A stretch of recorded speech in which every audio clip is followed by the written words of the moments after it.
Okay. Welcome, everybody, to another episode of On the Range. I just lost Rick. What in the deal? We were just talking about why is my camera? The GoPro. It's the GoPro. As soon as we hit record. Oh, we're letting this run, Rick. Yeah, you should. Yeah. We don't make enough money to waste cutting it on the editor's floor. Dude, I don't know what is going on with my camera here.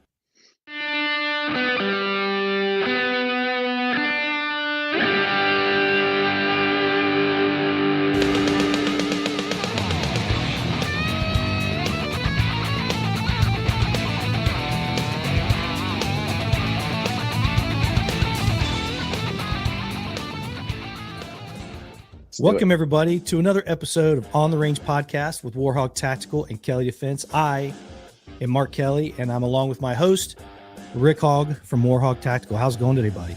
Man, Mark, it is going great as always. Good workout in, good dry fire routine. No complaints. Just want to thank the viewers, listeners out there for giving us your most precious commodity, your time to tune in.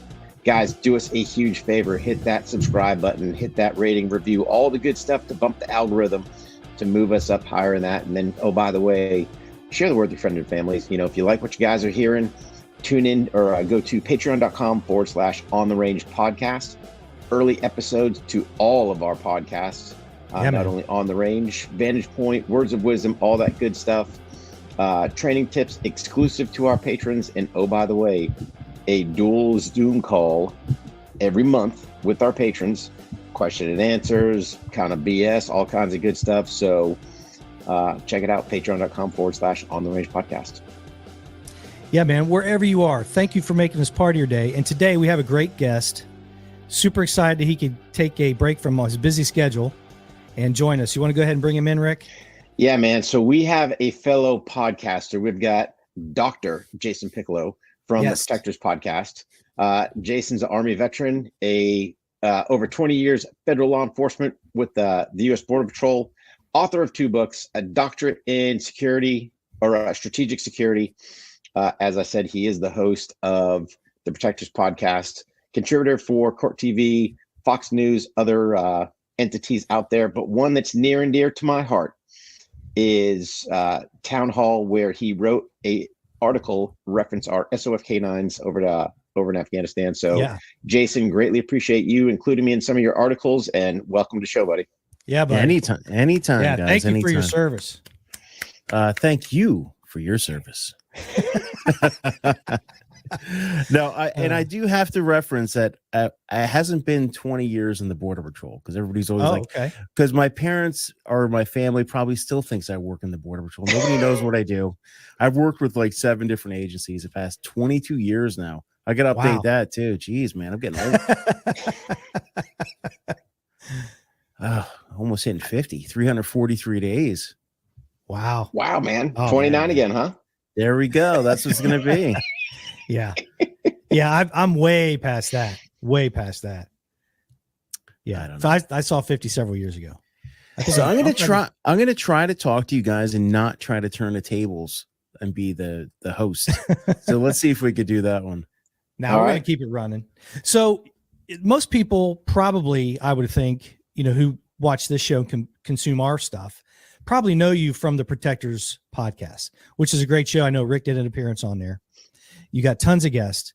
And tell us how that all happened. I know, again, thank you for your service with all the law enforcement and your U.S. Army service. But how did you end up like where we are now? How did you end up at the Protectors podcast? Because it's a great product. Yeah, for a long time. So, 4 or 5 years ago, if you Google my name, there will be nothing there. And now if you Google my name and you go back 4 or 5 years, you'll see that I was a whistleblower. And I was a whistleblower, and I've told that story a million times, but I'll tell it again. Why not? Because that's how I got into the podcast game. So I used to work for Homeland Security. I was Border Patrol, but then I was an ICE Customs Special Agent back in the day. Went work for DOD, worked for a bunch of different agencies. I eventually ended up back in ICE. And when I was with ICE, I actually worked for the White House Security Council's human smuggling cell. And our main job was to disrupt and dismantle all these smuggling organizations at the strategic level. that were bringing all these little kids across the border, in which the kids are still coming across the border. Well, there was some shady shit going on there, and I eventually had to come forward and legally blow the whistle on it. So if you Google my name, Jason Piccolo, you'll see the whole story on it, and we can go more into it in this podcast. But the thing is being a whistleblower and having a lot of attention on me when I decided to come forward into the public eye brought me onto a lot of different media outlets. So every week you would see me on, Fox News, Fox and Friends, Tucker, Hannity, everywhere. And I started to become a soundbite.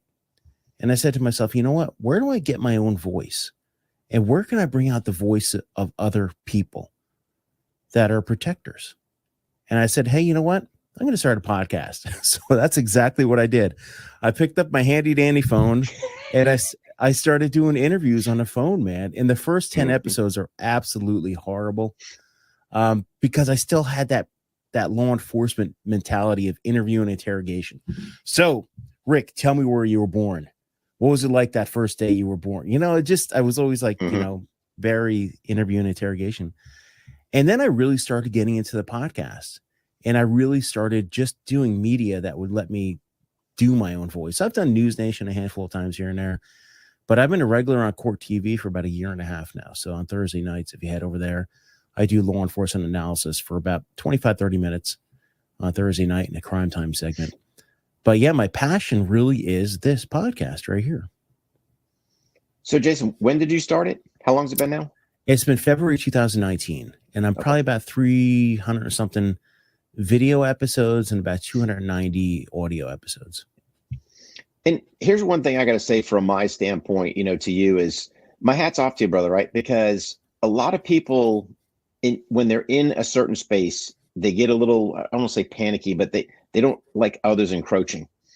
But here's Jason out there going, hey, man, you want to start a podcast? Here's the tips. Here's this. And, that's something me and Mark have kind of, talked about, at least our experience with the podcast. Dude, trust me, the whole phone deal, we started that jankiness. I think everyone that tries to start, it's, hey, let's have a phone call, conversation here, recording this thing. The audio's horrible. There is no video. You're trying to figure out what you're going to say, what you're going to do. So, yeah, but like you said, it's always those little incremental improvements to get the show better. Good looking studio. And then it's just, you share. I think that's the key thing, right? Is sharing that knowledge with others. Hey man, you want to give it a shake, give it a shake. So hats off to you for, kind of leading people down that road and kind of your experience. Well, I look at what we were talking about before when we were doing a pre-interview tonight is cameras. Mm-hmm. You guys have really cool GoPro cameras, and I have a nice camera. I finally got a power cord for it. And I'm like, you know what? Even though this is your show, I got to try to get it going tonight, is because it all comes down to the audience and content. You and I, we could all three of us could have a conversation for 6 hours talking shit. But if the audience doesn't know what we're talking about and they don't really get the concept of it, and that comes into the quality of the content. That's why in the beginning, when I was doing those shows on my phone, it didn't bother me if a guest was kind of driving in their car, if they were calling on the phone, or if they were eating. I was just thinking about the interview. I wasn't thinking about the audience. Mm-hmm. And the audience will stick with you if you give them content and you give them something to know. So there's probably people listening to this right now going, hey, you know what?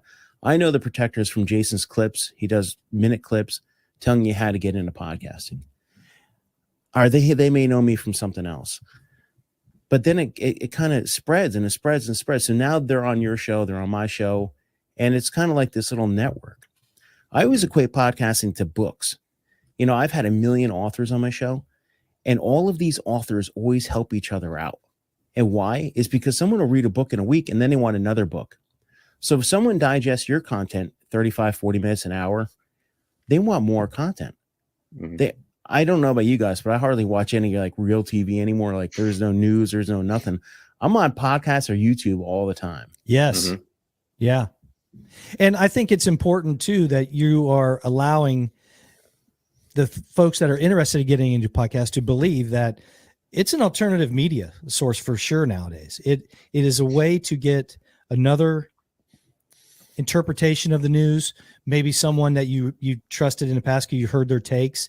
Have you seen people come to you saying, man, not only do I like yours or whatever, I want to start mine, but I've also picked up several other podcasts I listen to on a regular basis? Oh yeah, all the time. And that's the thing, is I started doing this as well as collaboration. So let's say you and I and Rick go say, hey, you know what? Tonight, this is going to be a collaboration podcast. So I put it up on my platform, you put it up on your platform, and it brings in more guests. The audience brings in more audience. The audience wants content. And I've found out a lot that if, like myself included, like if I'm listening to yours, I'll go and if you're talking to someone, I'll go check out their podcast. I'll go check out what they're doing on someone else's podcast. Yeah. We've had several guests that you've had on our show as well. And I totally agree. If they just cross pollinate, and, you know, people who listen, I think our audience are probably very similar, but I listen to all kinds of different podcasts, and I don't necessarily just stick with the same genre, but I think a lot of that has come from the discuss that I get from watching traditional media. A lot of times, even the quote unquote, the right media, you know, I don't even know what that means, but I'm with you. That's what drove me to a lot of these podcasts, is listening to these news takes, and they're just awful. Yeah. If I'm not getting anything out of it, I won't listen to it. There's got to be some value gain there. Yeah. Like if someone's talking to me and they want to know how to start a podcast, or they want to know how to blow the whistle. I mean, we can swear in here, right? Oh, absolutely. Sure. Yeah. Oh, okay. just click it as explicit. Say whatever you want, you know. That's the beauty. Well, that's the thing with all of us, is we're getting to that age where we have time. We have time behind us. I may not, you know, I was kind of a shitbag here and there back in the day. I wasn't always like, you know, educated and stuff. Before I went in the Army, when I was a kid, I dropped out of college. I was like a community college dropout. It took getting a kick in the butt to, you know, get to the point where I wanted to learn. But that's the thing, is I've learned lessons the hard way, and I want people to understand what I've learned, so maybe they won't have to experience it the same way I do. Nothing is easy. Nothing is free. You're going to have some heartache. That's for sure. Oh yeah. Yeah. And it's funny. It's funny you say that, Jason, right? And we were kind of talking earlier in the show, and I think it's kind of a good little segue, talking about heartache. You know, we're bringing up the whole Joe Rogan thing, right? So, you know, Joe has a couple guests on. Next thing you know, people are sitting there blowing a hizzy. And man, what's that new buzzword? The Cancel? facts. Huh? No, not misinformation. Misinformation. That's Yes. it. Yeah. You know, here's the deal. The last time I checked, call me crazy, but the Constitution says I can pretty much say whatever I want. I've got this thing called freedom of speech, right? If you want to listen to what I'm saying and say that's misinformation, well, I'm entitled to my opinion, right? So here's Rogan on there, and he's got some doctors on, highly acclaimed. One guy in articles, another guy's got umpteen different patents and stuff. So I mean, they're not Joe cronies off the street, and they're giving their medical opinion, which again is protected under the First Amendment, but somehow, quote unquote, misinformation. And I don't know where this term came from. I think it was probably around the China virus time that somebody came up with misinformation, truth, whatever. It's like, look, draw your own conclusion. And for me, it absolutely disgusts me that we live in such a society where don't say this because you're going to offend somebody, or it's misinformation. And then boom, hey man, this is a platform that we can say whatever we want. You know, we're entitled to our opinion, and we're going to talk like Americans and say whatever we want. So I thought that was a nice little segue into our earlier conversation. No, and it's crazy that these people that are coming out and saying, well, it's all misinformation, are these same like 60s radicals that were so anti-government, anti-establishment, and now they are the establishment. I do have to say that even though The Rock, even though he's Dwayne Johnson, is completely backed by China right now, I actually came out today and said, I support you. I support what you're doing, and let's make this happen. Let me come on your show. The other thing too, though, is Rogan put out a 9-minute diatribe yesterday and today about how he plans to have different perspectives on his show. So is that considered bowing down to the public? I don't think so. I think he wants to keep his platform And I think he truly does want to have different perspectives on there, mm-hmm. because a lot of his perspective is right now is like a soul perspective of kind of like, hey, you know what? This is my experience, and these are the people that are on here to talk about my experience and how it relates. And him winning against CNN and everybody else that were coming after him with the horse dewormer and everything else, it was a good thing. I think if people don't stand behind Rogan's platform and Spotify drops him and goes where the money's at, I think that's going to be another big awakening. I think people are going to be like, wow, Rogan was kind of our last hope for real, quote unquote, real qualified information, or just different types of information out there. Mm-hmm. And I think there will be a huge backlash if Spotify does decide to drop Rogan. Yeah. I do think it's interesting that, Rick brings up a great point about the free speech. Now, this is Spotify. They're a private company. Mm-hmm. They can have terms of employment, so they can do some things. They can take out episodes or whatever and put disclaimers like that. I know they did, but I think it's interesting that they're really not attacking Rogan anymore. They're getting kind of wise. Now they're attacking his platform. So he has a conversation with somebody, and then they're going after Spotify for allowing them to have that conversation on their platform. Is this just another attempt of just kind of going around? Because I'm with you. I can see Spotify maybe bending the knee a little bit here, no matter how much money that Mr. Rogan brings in. I tell you one thing that Rogan has that a lot of people don't realize. If everybody looks up his guest, Adam Curry, you'll remember him from the MTV days, one of the first VJs. Yeah. Adam Curry is the pod father. He's the original godfather of podcasting.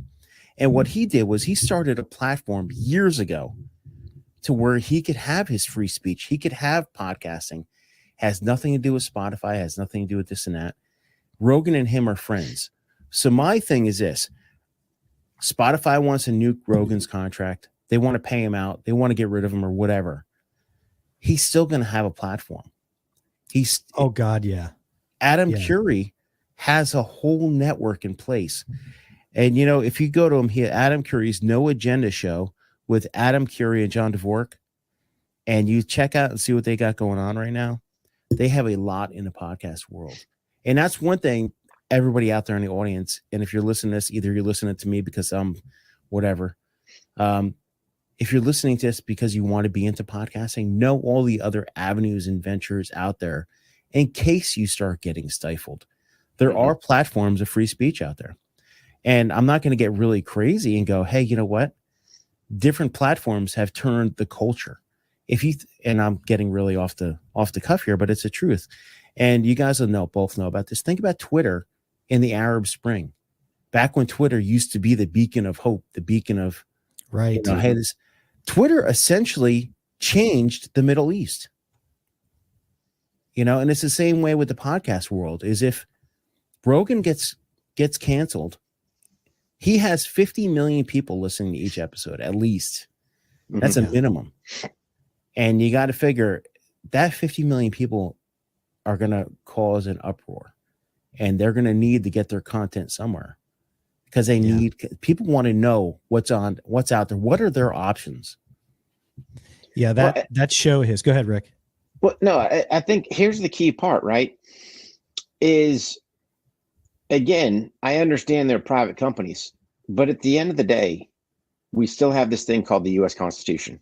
Oh, yeah. Right. And this whole piece, I don't care whether it's whatever podcast platform, I don't care what other, social platform, let me say that again, they all infringe on our rights. So the one thing that I've learned over the years is, Zuckerberg is merely an advertising agency. If you think he's anything else, you're silly. So again, he's going to sit there and drive whatever fits him. But the part that kills me is, you pull this post or you pull my whatever I say because it goes against whatever your narrative is. Mm-hmm. And I get it. He's a private company. We all click the little button, terms of service and all this other stuff. And we all know the crooked stuff he's doing behind. But at some point, I would love to see the legislation come in, right? because if you understand, at least on the social side, and I'm not savvy on the podcast side, and maybe but Section 230 basically says, hey man, you're not held responsible for what anyone says on your platform. And people forget that. Yet they're out there acting as editors, removing my voice, my content, my thoughts, my freedom of speech. When is our legislation going to get involved and put the boots to these people? I don't know. And I'm not sure if Jason, on the podcast side, infringements that go on there, but something's got to give from a legislative side, I believe, to make sure that we're not losing our rights, because who are these people to pull my rights? I agree. And believe me, I agree. If you could have TV and radio and everything else regulated and allow for certain speech content and everything else, why isn't there legislation saying, hey, you know what? This is a platform and we're not going to be bought out by corporations. Mm-hmm. Yeah. And that's the thing. They're basically just trying to deplatform, or have the host deplatform the person that they don't like. And like you bring up a great point, Jason, that his show it's a monster. Like you said, tens of millions each episode. So if that translates into a third of that for monthly subscribers for the premium service so they can see his stuff, we're talking of tens of millions of dollars every month that they're bringing in, probably more, that they're bringing in to Spotify. Yeah. So that's hard. That's hard to turn your back on when it only cost you $20 a year. Exactly. And I think Spotify is going to bow down to the public. I do too. I think in the next week or two, there's going to be some pinch hitters that, Rogan's going to have some guests on that he probably typically wouldn't. But think about it this way. He had, was it Sanjay Gupta on? Sanjay and Gupta. He stepped all over himself. I guess he's a decent guy in real life. I don't know. Yeah, probably. But he just wasn't ready for the Joe Rogan experience. Yeah. And that's who's going to go on that show knowing that they really got to be on their game. They can't be a soundbite. I can go on the news all day long and talk for 7 minutes, 5 minutes, 3 minutes. But when you get on a Rogan show for an hour and a half, 2 hours, and every sentence you say is going to be dissected, good luck with that. Yeah, I don't know who over there at CNN thought that was a good idea. He was completely ill-prepared. Joe Rogan's never ill-prepared, and he's a great conversationalist. It wasn't a good move. I thought they believed that Joe's just a musclehead idiot, and they were sorely mistaken. Well, that is one thing about comedians, is they're on their game, man. Yes. And, Rogan's, he's been like, if I'm 10, 12 years into this podcasting game and I'm used to talking to people and everything, I would hope I would have some sort of semblance of what he's got going on. Maybe in another 7 years, 8 years. But, that's the thing, though, is he's at the top of his game for that. And I give him a lot of kudos. Yeah. Yeah. I like the show. He's had, I think you bring up the key point, Jason, right? I mean, it's not like this is his first rodeo. He's been doing this for a long time. And he's had a variety of different guests across the board. So, and the other part is, like you said, once we kind of hit that point, you've got the team behind you. Hey, Mark, bring up that clip. It's like, he's got people bringing stuff up and pulling this and doing all this legwork. I mean, you can't sit there. You're a fool for a second to think you're going to go on there and go, like Mark said, I got some muscle head. Let me just figure out, we'll stumble through this. It's like, exactly. They won't make that mistake again. And they don't listen to his show. And that's the thing about Rogan is, like, I'm listening to his show today and he has a spearfisher on there. Like just random generic things that he's interested in. Hunting, spearfishing, free diving, all sorts of crazy things that he wants to learn about, is because he knows his audience. His audience wants to know what he wants to learn. Hey, you know what? They want to be in a conservation. They want to, hey, maybe I'll go hunting. What's Rogan got to say about this? What does his guests who are experts have to say? The public gets wrapped, or not the public, but the media squashers get wrapped around a couple episodes where he had experts on. He didn't bring on Joe Schmo and talk about it. And yes, he's had a couple of Joe Schmoes on there who have a huge media presence, social media presence, and they talk about it here and there. But it's not a conversation that you and I wouldn't have either. You know, listen, COVID is a thing. It's going to be a thing. It's going to be a thing for a long time. I don't care what you think about it. I know what I think about it. Not going to base my opinions off of you. I'm going to do my research. I want to hear what doctors have to say from both sides, from every side. Sure. Yeah. Yeah. What do you think about the whole, first of all, I had no idea that Neil Young was married to Daryl Hannah. He is? So, yes. So, hey, good luck. Wow. Yeah. When that happened? I don't know. I wasn't told, but apparently that's the case. Anyway, they dropped Neil Young like a sack of potatoes. I don't think Neil Young even owns half the music either. I don't know how that all went. I wouldn't even doubt it. Someone was saying Joe Rogan should just buy his catalog. Oh man, what a great and like this Nil someone came out today. I don't even know who that is. And I'm like, man. And you got to think about music and this is one thing that's bad for all of us. We're going to age ourselves here. Oh yeah. Think about it this way: is like, we're kind of at that age where like when we're listening to like Neil Young music is like if we were in the 80s listening to 1920s music. Yeah, it's kind of weird because I used to think my parents were old as molasses when they were my age, listening to the oldies. And that's the thing is like, it's the oldies, and it's like not that there's anything wrong with it. Listen, if Neil Young didn't come from the background of being such a hippie, free speech, free this, free that, I would think a lot different. If he was like just a corporate hack his whole career, I'd have been like, whatever. But he came from the basis of being, F the man, we're gonna, free speech and and everything else. It is amazing how these new hippies, that's what I think they kind of remind me of, are like down with corporate America, like shutting people up and government. They like love government and corporate America. These hippies do. I was like, wow. These it's total socialist. It doesn't make any sense. Yeah. But see, Mark, I think it makes perfect sense, right? So it's socialism 101. And I've said this before, and I'll say it again, man. I even hate to say these words. The Soviets did it, man. I honestly believe their plot, to sabotage America from the mental side, I think it worked, man. I honestly do. Because how is it that you can live in the greatest country in the world with the utmost freedoms and people complain about it? It's always the commies, man. Dude, I'm telling you, man. It's always I believe you. Yeah. I firmly believe, and I hate to say it, man, and I kick myself. The Soviets pulled it off, man. It took them a while to do, but they put the hard work in during the Cold War, in my opinion, and basically indoctrinated enough people to where, when you look at some of these, defector KGB agents and things, they say it takes those generations. Yeah, we're that generation removed. You got to think the kids nowadays that saying all this crap, they don't know the Soviet Union. They're like, what's that? Yeah. I don't, you know what though, is I have to, I have a 13-year-old son now, and I used to think that we were lost. This generation is lost. That kid gave me a speech about he has really good teachers. And believe me, I live in Virginia, and I live in a blue area of Virginia, right outside of DC, super blue. And that kid gave me a speech on communism that blew my mind. I mean, blew my mind. He knows more about communism than probably all three of us. I mean, but well, they have good teachers. So, I mean, yes and no.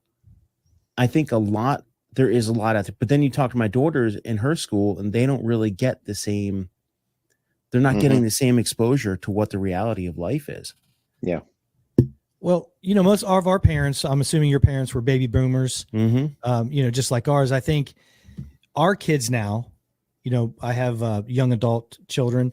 They seem to have the same ideals, the hard work, and you work hard every day, you get up and go to work. I think that's starting to come around. That generation above them, let's face it, the children of the 60s kids. So I think there's kind of an evolution going on there, and it's coming back around. I see a lot of impressive young people coming on the job and in the military, where we all come from now.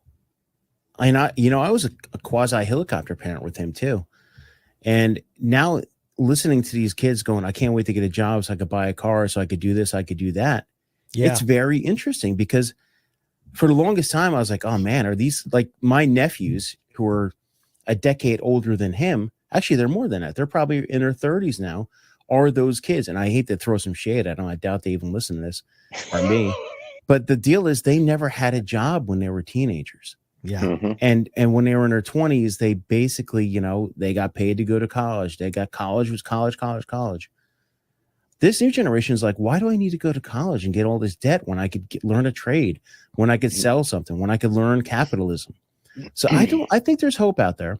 And I think what you're seeing now is we've had a decade of complete bullshit. You know, I mean, a decade plus. I mean, we had 20 years of war. We all know that. Mm-hmm. And now we're, I mean, shit, you might as well throw Ukraine in there. The military machine needs money. All these contractors. And if you want to talk about, I mean, I could talk all day long about these people who support the government. I've been working in government 22 years. I know exactly the inner workings of the government. Mm-hmm. I know who rises to the top. It's the same people who rise to the top in the military. Yeah. You don't see a lot of the cream of the crop that make it to the top. No. Yeah. Yeah. Now, just switching gears a little bit, if you guys don't mind, the border.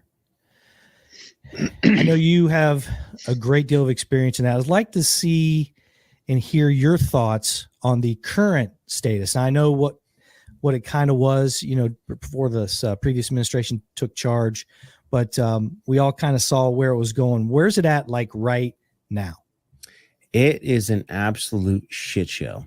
And I'm going to go down there in March to meet up with some of the people over in Sheriff Lamb's crew, because I want to get down to the border again. I want to take a look at it and see what it's like. But it really is. Think about it this way. A lot of people don't understand how the border metrics work.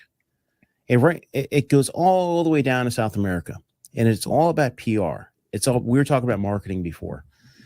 It's the same thing. It's the market now is get to the United States because you could stay. They know if they can get here that they will eventually never have to return. And that's the reality. And I'll give you this whole kind of how it works. So if you go down south, the news, even like billboards down there saying, get on the train, get on the beast, and get to the border, get apprehended by the Border Patrol because you're not going to get returned. A lot of times, let's say the Border Patrol arrests you, apprehends you, they will issue you a notice to appear, an NTA. That NTA will get mailed. You'll get a copy of it.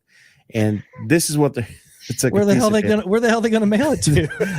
You're gonna have to give them an address. So 9 times out of 10, the migrant is going to give them an address, who knows where. That NTA is going to eventually get mailed to that address and probably never get returned. And the court date, you're going to get that notice to appear in front of an immigration judge. That's what an NTA is. So that's why you're seeing these busloads and plane loads of migrants getting dropped off everywhere in the country right now, because they have this little paper, this NTA, and they'll probably get another paper and order release on your own recognizance. And that's like another document that really pretty much gives them carte blanche to go everywhere. It's because if they have these two pieces of paper, they're essentially here, quote unquote, legally until they see the immigration judge, until they're ordered removed. So that's why when you're hearing people saying they have a license in their hand from Homeland Security or something, that's really that I-770. I think that's what the old form was. And an NTA. And they can go anywhere with this. They get pulled over by a cop. The cop's gonna be like, what the hell am I gonna do? I don't have authority to arrest or detain anybody anymore. Only a certain amount of jurisdictions have what they call 287G authority to conduct immigration apprehensions. Nobody's gonna call ICE. So they're sending them to these blue states, essentially, are these states jurisdictions where they're not gonna get removed. They're not gonna get apprehended. And ICE's hands are absolutely tied right now. Same thing with the Border Patrol. The Border Patrol chief was down in one of the sectors the other day. I was watching a clip. I'd love to pull that clip up. And he was giving us this hua speech where I've been in this game 31 years and I make an oath to blah, blah, blah. And people are like, look, you're not letting us do our job.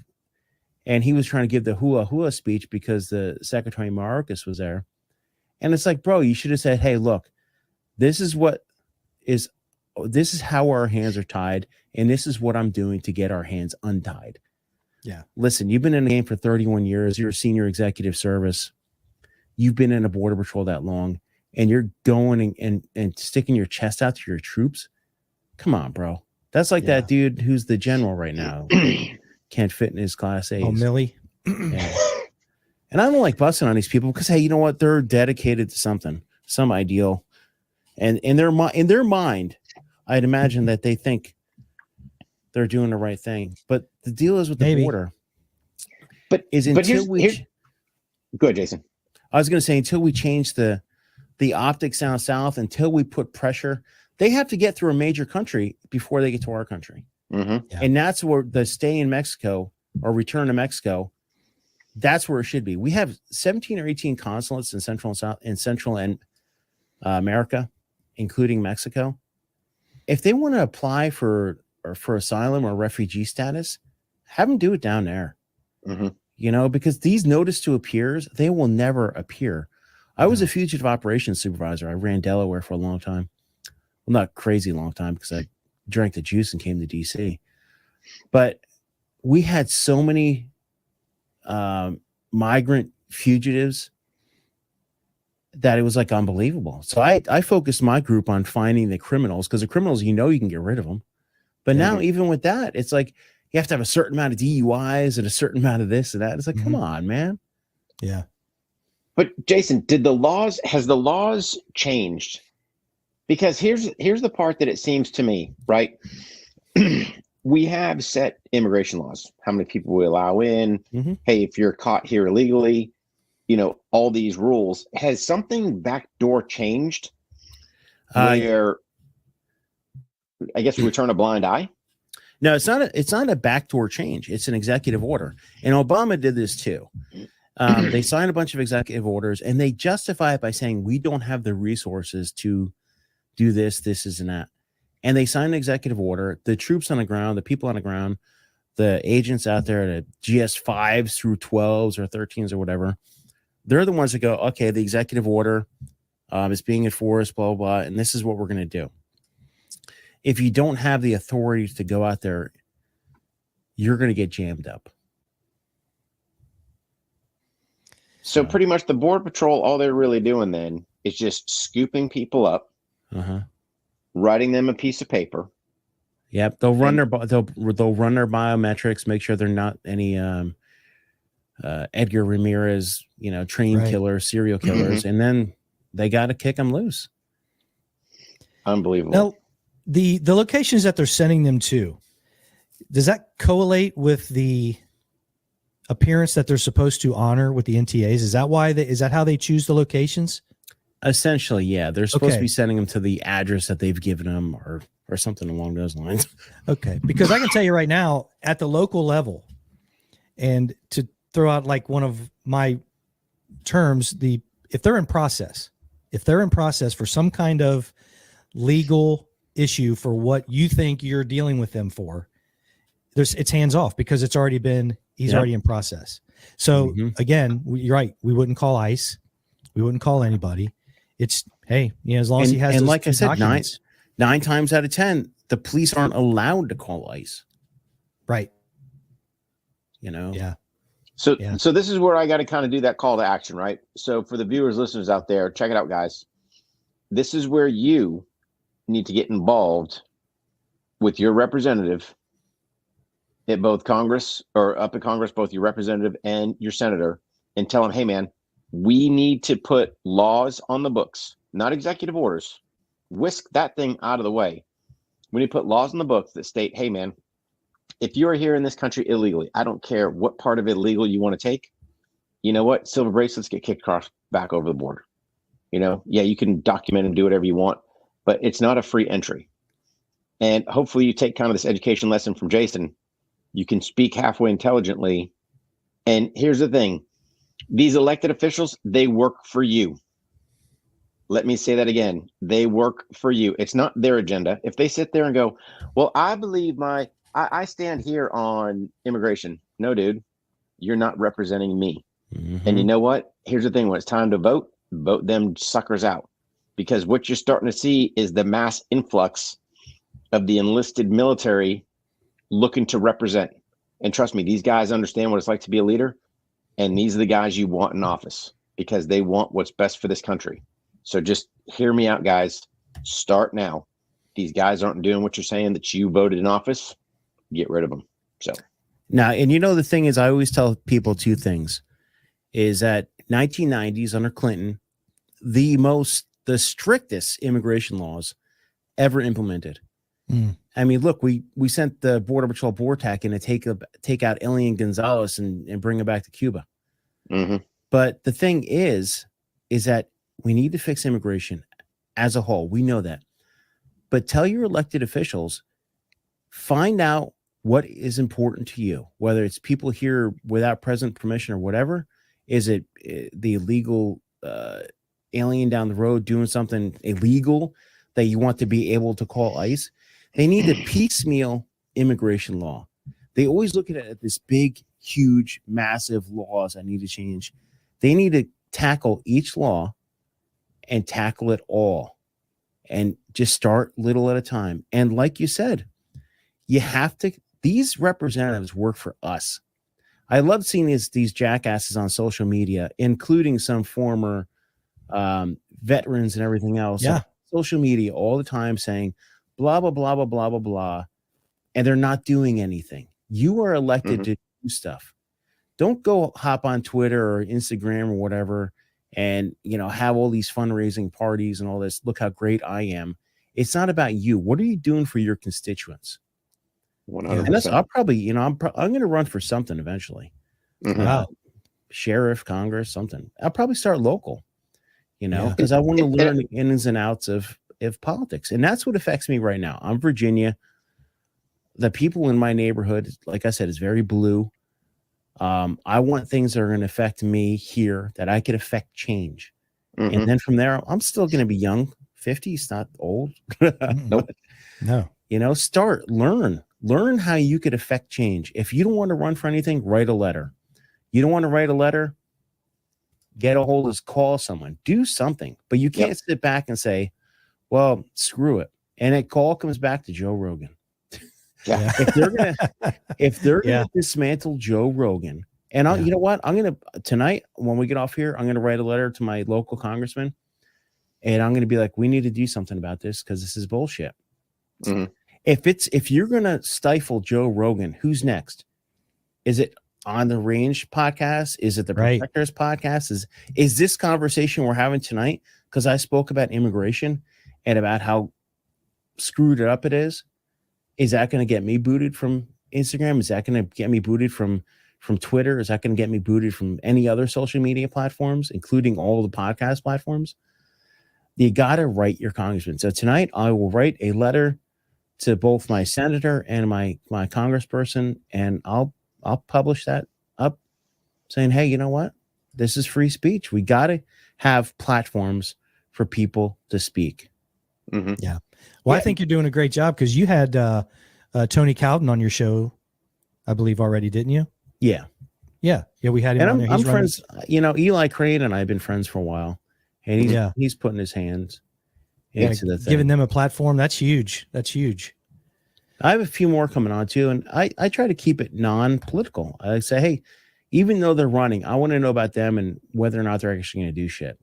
If you're just going to do it so you could, get some funding or get your name in the thing, I don't really want you on my show. Yeah. Yeah.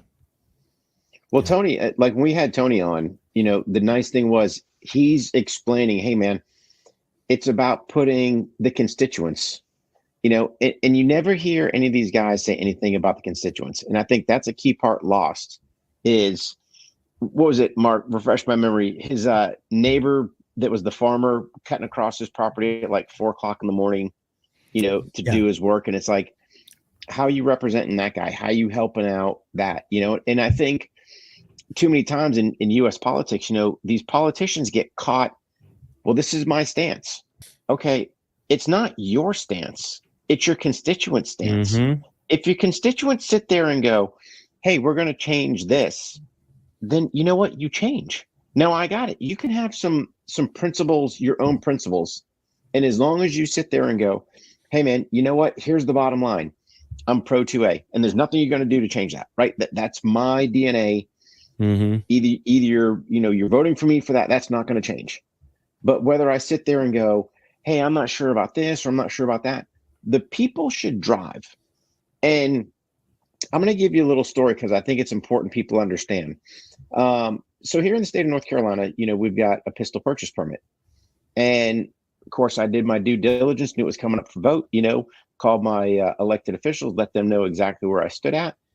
And here's the beauty. I had never gotten a history lesson when I'd called up to my elected officials. Usually it's just like, whatever, Well, this whole pistol permit stuff was old Jim Crow laws. And, so part of it was, yes, trying to give people freedoms back and stuff like that. And then shockingly, it passes our state legislation and the governor vetoes it. And his argument was, well, it's for safety. Well, we've got a chance to remove some Jim Crow laws and you opted to leave them right there. Is that, the people said, right? Your legislation voted because that's what the people said. We want to remove old Jim Crow. And here the governor is going, nope. So I would hope, at least for my listeners here in North Carolina, when it's time to reelect Coop, that you don't check that block, because he's already proven his hand. But that's the part, man. If you're never getting involved, I would have never known about the whole Jim Crow history. And I thought it was pretty good that the lady up there took the time, explained everything out. And I was like, cool. But if you don't call, if you don't write, if you don't email, whatever form of communication you want to do, if you're not telling these elected officials exactly where you stand, I hate to say it, shame on you. And really, the federal level is one place. To me, the local, like you said, you talked about getting the injected at the local level, 100%. Because trust me, you can change things, especially, you look up in Virginia, when you have a bunch of parents at a school board meeting, that makes change. When you rally the troops, that makes change. Listen, one thing I'll give Young King, I'll give him kudos on a couple things. But first was, and oh, by the way, I'm going beyond a local thing. I put in to be in the board for veterans services here for the state of Virginia under Youngkin. So I just applied for that over the weekend because I'm like, you know what? I have this background. I might as well use it. I have a platform. I might as well use it. And why not get involved that way? Sure. But the first time I heard about Youngkin was probably about 8 months ago. And one of my friends said, hey, you know what? Youngkin's one of his first campaign priorities was to talk about human trafficking and dismantling human trafficking in Virginia. And I was like, really? Youngkin? And he was going to be talking here locally. So I went and I listened to him, and he wasn't the one talking. It wasn't all about him. He brought in some experts. He brought in someone who's involved with human trafficking because she was trafficked, and now she's a strong advocate. She brought in a mother whose 12 or 13-year-old daughter was trafficked by MS-13 here locally in Virginia. And he had these people talking, and he said, okay, here's my plan. These are my objectives. And he was like, this is what I'm going to do when I first get into office. And I was like, damn. I'm like, this is pretty good. So afterwards, I actually talked to him and I said, hey, my name's Jason Piccolo. I used to do this, and that. Talked for about 10 minutes. There was a Toys for Tot drive right before Christmas, and he actually showed up. Was one of the police ones. And I went up there and I talked to him again. And he goes, I remember you. Yeah. And he goes, I'm like, so what are you going to do? I'm like, guys, I don't talk shit. I don't care who you are. I don't care if you're elected to government or anything. I'm going to talk to you like you're a person. Mm-hmm. And I said, hey, look, do you remember me? And he goes, yeah. We're talking, you're the trafficking thing. I'm like, so what's the plan? And he's like, well, that's our first priority. There was something like 298 illicit massage parlors in the state. And he's going to try to get them put out of business. Cause a lot of people don't realize the trafficking world. And that's not all this like, oh man, it's a lot different than what people actually think. And that's why you guys should probably have some of the Deliver Fund folks on soon. They're one of my sponsors of my show. And the reason they sponsor my show is because I'm always writing and I'm giving them a platform, and I'm a strong advocate of stopping human trafficking. And that's where it gets into the local level. Youngkin said he's going to do that. So I will follow up with that because this is my state. I am from New Jersey, military. I've lived all over, but I've been living here for a decade. and I could finally say, hey, you know what? I'm probably going to stick around. I mean, Yeah. I finally have a house here and everything else. And I'm going to give back to my community, whether that's holding the governor accountable, whether it's getting involved locally, whether it's writing my congressperson, anything else. But you have to get involved locally. You don't want to get a hold of your congressperson. There's state congresspeople, there's councils, there's everywhere else. There are avenues, and you don't want to talk about freedom of speech or freedom of this, freedom of that. What issue do you want to get behind and do something about it? It's not always about, oh, we got to, Joe Rogan, this, and that, sec 2A, blah, blah, blah. It could be like, hey, you know what? My kids' school lunches aren't nutritious enough. Write a letter, do something. You don't have to be like completely closed off. Close your door at night, shut the TV off, scroll your Facebook and go to sleep. Get involved and give back to the greater good. Yeah. And I'm off my podium. No, it's great advice. I'm gonna hit one thing on that, Jason. Right, you've got to be proactive. So little backside story here. We had some things going on that it was at the local level, right? But we needed to get some change and some fix. And sometimes it takes going door to door, knocking to your neighbors, saying, "Hey, would you mind signing this petition?" And oh, by the way, at the council meeting at whatever date time group, if you could show your support, greatly appreciate it. And when you pack that room and you speak to those people, because again, they're elected, and you voice your opinion and you go, hey, I'm holding 100,000, whatever it is, signatures that disagree with this policy, change can happen, and that was just a little, zoning type deal that was going to affect some people that we were not too happy about. It can happen, but you've got it. Like you said, you've got to get involved. That's the key part, man. Got to get involved. Learn your history. Because just like you said, you didn't know anything about the Jim Crow law. Nope. I mean, no idea. I wouldn't even have thought about that. And we're a very young country, so you're not going to have to learn a lot of history, but you are going to have to learn history. Yeah. Well, the Protectors podcast is great. It's very entertaining. It's a lot of good information. We love the podcast tips that you do, the shorts. Those are awesome. So where can folks find all your stuff? What's the best way to find the Protectors podcast and all your books and all that other stuff? You can check out jasonpiccolo.us, protectors.us. I love Instagram. I think that's my favorite. So that's at Dr. Jason Piccolo. And that's where I upload my clips. I'm uploading one tonight about podcast burnout, because you will get burned out. We all get burned out. I don't care if it's 5 episodes or 200 episodes. You will get burned out from podcasting going, why am I doing this? I have YouTube is at the Protectors Podcast. Everything is pretty much Protectors Podcast. Okay. And if you are a veteran, law enforcement, and you are transitioning out of the service, I do also volunteer with a bunch of organizations, Hire Heroes USA, American Corporate Partners. But if you have any questions you want to know about transition and resume services, I shouldn't say services because it's free. Just shoot me, ping me, and I'm not going to charge you, but I'm always open for advice, whether it's podcasting, transitioning, or whatever. Yeah. So I've got to ask Jason, right? So it's kind of driving when you talk about writing resumes. That's more to the corporate world. Is there some entrepreneurial advice in there as well, or services? As far as me charging shit? No, not you. I'm saying that the other entities that you're partner with for either veterans, first responders, whatever, transitioning out. Do they do anything as far as if somebody's looking to start their own business? Helping them American Corporate Partners is pretty good about getting into the corporate world.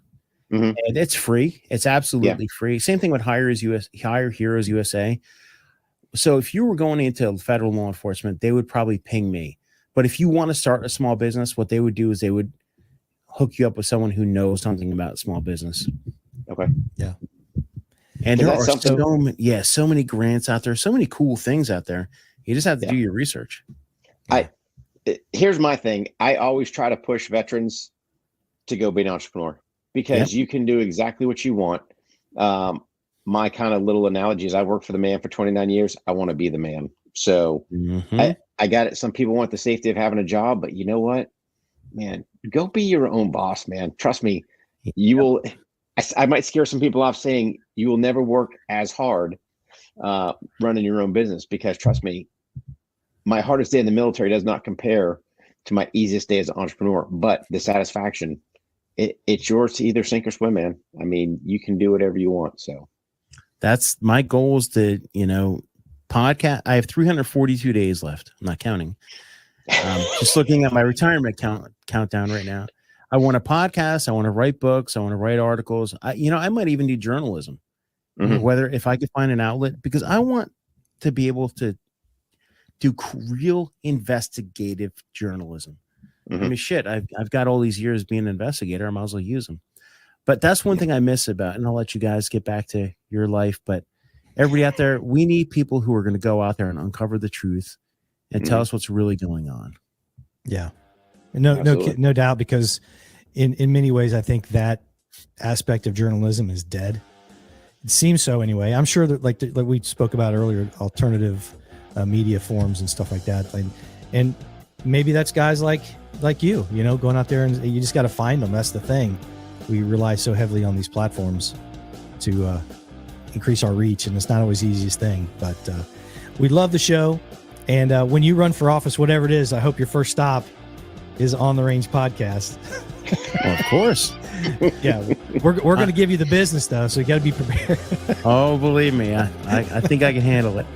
Yeah, so absolutely. Really appreciate you being here, and thank you for your service, Jason.